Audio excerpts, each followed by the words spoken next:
I am so sorry உங்கள் call and messages வந்து நான் சரியாக ரெஸ்பான்ஸ் பண்ணாமல் விட்டதுக்கு. அண்ட் நீங்கள் பேச வந்த விஷயங்கள், நீங்கள் சொல்ல வந்த விஷயங்களை டைமுக்கு ரெஸ்பான்ஸ் பண்ணாமல் மிஸ் அண்டர்ஸ்டாண்டிங்காக நிறைய பேசினதுக்கு I am extremely so sorry. என்னோடய ஃப்ரெண்ட்ஸ் அண்ட் ஃபேமிலிஸ்க்கு நீங்கள் சாப்பிட்டீங்களா, தூங்குனீங்களா, வாட் இஸ் யுவர் ப்ராப்ளம், என்ன பண்ணிகிட்ருக்கீங்க, அப்படி எதுவுமே நான் 2023 பெருசாக கான்வர்சேஷன் வச்சுக்கிட்டது இல்லை. நிறைய பேர் பர்த்டேஸ் மறந்துருக்கேன், வெட்டிங் டேஸ் மறந்துருக்கேன், ரொம்ப இம்பார்ட்டண்டான டேஸ் எல்லாம் நான் மறந்துருக்கேன். அதுக்கு ஒரு மிகப்பெரிய மன்னிப்பு. அதை தாண்டி நீங்கள் என் வாழ்க்கைக்கு எவ்வளோ முக்கியம் அப்படின்றது வந்து நான் ஷோ பண்ணதே இல்லை. அதுக்கும் I am extremely so sorry. இது அனைத்தும் என்னோடய loved once and the devil once in 2023. உங்களுக்கு ரொம்ப சாரி.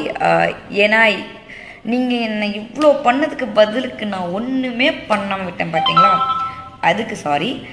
தென் உங்களுக்கு நான் பண்ண அலோவ் பண்ணேன் பார்த்தீங்களா, அதுக்கும் ரொம்ப சாரி. தென் அதை நான் மன்னிச்சிட்டேன் பார்த்தீங்களா, அதுக்கும் சாரி. And sorry again. கண்டிப்பாக 2024 நான் அப்படி இருக்க மாட்டேன். Once again sorry to say. Be careful with me.